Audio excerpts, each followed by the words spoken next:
He believes that Barack Obama can be explained because his father, Barack Obama Sr., came to America as an anti-colonialist and hated America, and therefore that explains Obama. And I guess his presidency, against that proposition, as interesting as it is, you know, we have... And by interesting, of course, you mean kind of completely batshit crazy. Welcome to NewsBeast. We've got All-Star Politics on the page. Peter Boyer, Michelle Goldberg. This is going to be fun. Peter Boyer's got to be in his bonnet about the new Dinesh D'Souza movie, Obama 2016. Thank you, John, and hello, Michelle. And hello. Thank you for remembering the name of that. You know, it's a weird and interesting idea. It's sort of a meditation on the notion that in the way that Dinesh D'Souza can explain his politics and himself by being an immigrant who came to America because he liked America, he believes that Barack Obama can be explained because his father, Barack Obama Sr., came to America as an anti-colonialist and hated America, and therefore that explains Obama. And I guess his presidency, against that proposition, as interesting as it is, you know, we have... And by interesting, of course, you mean kind of completely batshit crazy. No, that would not be my term. It is. But go on. We're briefly suspending disbelief to allow your meditation to continue. I do have something like a defense of this, though. But before I give the defense, let me expose its greatest weakness. We have, against that interesting proposition, we have the reality of Obama's presidency, which is sort of standard issue, center-left, democratic, healthcare, taxes, stuff. Right. And also the example of his entire life and everything he's ever written. He's not going to grant you that one, no, but there is the reality of the administration. But again, that's sort of the point, Michelle. I mean, because of the fact that his life was, for all we were told about it, and we were told incessantly, I mean, we were, you know, monuments were built to his life. Nobel Peace Prizes were granted to his life because he hadn't actually done anything as president by the time he won the Well, prize. what he had done is kept John McCain from becoming president and starting World War III. Which is, by the way, not remotely worth the Nobel Peace Prize in I don't know. I think keeping those two out of the Oval Office, he should get the Nobel Prize every year for the rest of the next 4 years. Go on. Go on. But an even-minded independent, my Michelle. But they, in truth, part of the reason why we see this vetting, as the right calls it, of Obama, that is ceaseless, and there's a new version of it pretty much every week, is because so many of us in our profession basically, you know, let his story stand as it was in 2008. I mean, you can make the argument, and in fact I would, if we had the time, which is to say 2 hours, that the press basically was ready for Obama.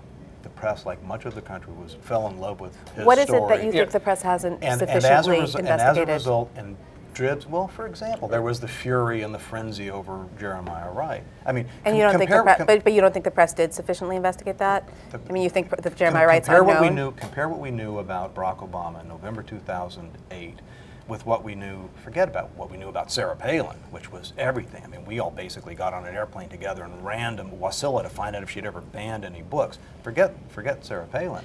Go back to Bill Clinton in 1992, when we not only knew about his sexual proclivities and about his supposed infidelities. We'd had a whole 60 Minutes segment where he and his wife had to show that they were really in love. We had all that stuff, but beyond that, we had an insight, a very telling, long, interesting, engaging insight into what turned out to be his biggest, before Monica, scandal, which was Whitewater. And where do we learn about that? On the front pages of the New York Times. There was nothing remotely like that. But I'm asking you, what are the examples of things about Obama that are murky? I mean, besides Jeremiah Wright, which I think was not murky. The way the press covered Obama in 2007 and 2008 left a void into which the right has run. Right, but you're not naming any specific issue that we have this kind of gap or void in our knowledge about Obama. I mean, if the best you can do is Jeremiah Wright, I remember reading incessantly about Jeremiah Wright. My point is that the mainstream media covered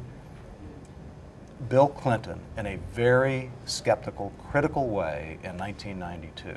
They stopped doing that somewhere along the way, and I would say, and you think there's a connection between that? I'd say the bus stop was Iraq and George W. And you think there's a connection between that and Dinesh D'Souza's lunatic conspiracy theories, or that somehow not even vindicates, but that somehow gives a reason for why we're seeing these kind of berserk conspiracy theories? Again, I will say it again. I'm trying to think of a way. I know that I was schooled in the public institutions of Mississippi, and so therefore I know you have could. some I'm sure you could. But can you figure out a way to put that a little bit more condescendingly? There was in the mainstream narrative, there was a gap in the telling of Obama's story. A story which, by the way, he told better in his own autobiography than most than the New York Times, Washington Post, us, any of the networks actually did. David Marinus now filled that. David Marinus has done a great job. And in defense of him, he actually did a great piece in the Washington Post in the fall of 2008, which got almost no notice. Into that gap, these people would have written these things anyway, but they gain purchase now that they wouldn't have if we'd already heard all of this stuff. Show me in the New York Times, when we're finished here, you and I can go do a special Google search of the New York Times for Frank Marshall Davis and see how often he was mentioned in the New York Times in connection with Barack Obama between 2007 and 2009. And I'm suggesting that had a Frank Marshall Davis figure been involved in Sarah Palin's life, Lord, it would have been, every day. The fact that it wasn't, the fact that some of these other things weren't, created a void into which these people rushed. They would have rushed anyway, but they now gain purchase. I would say that they gain purchase because people like you take them seriously. I don't think People think like Peter, me, meaning what? I don't think Peter. I mean, somebody who is kind of an establishment, who is not a kind of a nutcase, is acting as if this is somehow a legitimate investigation of the president. I hear what you're saying. I happen not to agree with it, but I hear what you're saying. We are, even though this is live, out of time, but I'm sure that this has continued for 4 years, so this will continue. I want to hear Michelle talk about the war on religion. She was going to criticize Barack Obama. We're going to do that in another segment. Although I do think the fact that that's in an ad means the mainstreaming of some of this crazy stuff. Final word, Peter Boyer. I think that we need to hear Michelle. I think today was going to come out and criticize the Obama campaign for its war against religion. Yeah, that's what I was going to do. And I'd like to hear it. That's my final word. Michelle, final word. It's one word. Remember. Disappointed. Disappointed. That's it. All right. Fringe Fest. That's all for us at NewsBeast. We'll see you tomorrow. That was a good conversation.